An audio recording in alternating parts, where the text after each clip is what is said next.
YouTube channel நண்பர்களே வணக்கம். வணக்கம் நண்பர்களே, நான் உங்கள் சுந்தரபாண்டியன் இயற்கை வாழ்வியல் ஆலோசகர். நண்பர்களே, நம்ம இன்றைக்கி பார்க்க போகிறது நுரையீரல் சார்ந்த நோய்கள்.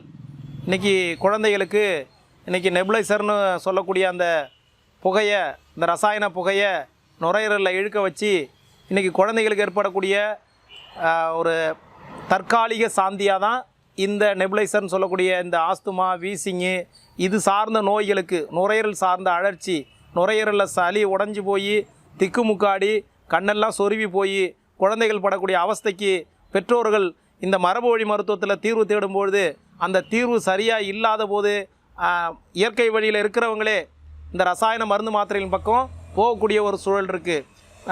குறிப்பாக பார்த்திங்கன்னா குழந்தைகள் பார்த்திங்கன்னா இந்த வீசிங்கு, ஆஸ்துமா, நுரையீரல் சார்ந்த நுரையீரலுக்கான எனர்ஜி இல்லாத குழந்தைகள் சின்ன வயசுலேன்னு சொல்லுவாங்க, கணைன்னு சொல்லுவாங்க.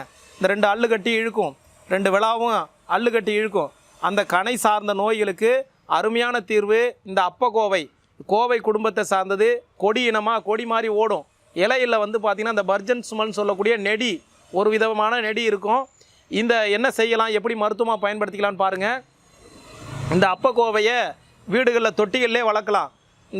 இந்த மாதிரி நுரையீரல் சார்ந்த நோய்கள், லங்ஸ் இன்ஃப்ளமேஷன், அந்த பிராங்கியோல்னு சொல்லக்கூடிய காற்று பைகளில் அழற்சி ஏற்படுது.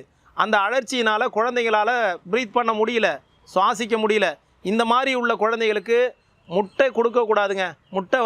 முட்டையும் அதே மாதிரி இந்த ஐஸ்கிரீம், அந்த குளிர்ச்சியான பொருட்கள், ஐஸ்கிரீமு, சாக்லேட்டு, இந்த மாதிரி குழந்தைகள் அதை தான் விரும்புகிறாங்க. விளம்பரங்களும் குழந்தைகளை ஈர்க்கிற மாதிரி இந்த ரசாயன உணவுகளை தான் காட்டுறாங்க. நம்ம என்ன தான் கட்டுப்படுத்தி வச்சுருந்தாலும் தாத்தா பாட்டியோ இல்லை செல்லம் கொடுக்குறவங்க யாரோ கொண்டு போய் இந்த குழந்தைங்களுக்கு இதை கொடுத்துட்றாங்க. குறிப்பாக திருமண விருந்துகளில் போய் கலந்துக்கிட்ட குழந்தைகளுக்கெல்லாம் மறுநாள் நெபுலைசர் வைக்கிற மாதிரி ஒரு சூழல் ஏற்பட்டுடுது. அங்கே ஒன்றும் குழந்தைகள் கெஞ்சல், அந்த குழந்தை முகம் அதை கெஞ்சும் போது அதோட முகத்தை பார்த்து சகிக்க முடியாமல், சரி இன்றைக்கி ஒரு நாள் நம்ம குளிர்ச்சியான பதார்த்தத்தை நம்ம குழந்தைக்கு கொடுத்துருவாங்க. கொடுத்த பிறகு மறுநாள் குழந்தை இரவே அது தொடங்கிடும், அந்த வீசிங் தொடங்கிடும். அப்போ பார்த்திங்கன்னா குழந்தை சோர்ந்து படுத்துடும், அந்த மாதிரி மூச்சு விட திணறும்.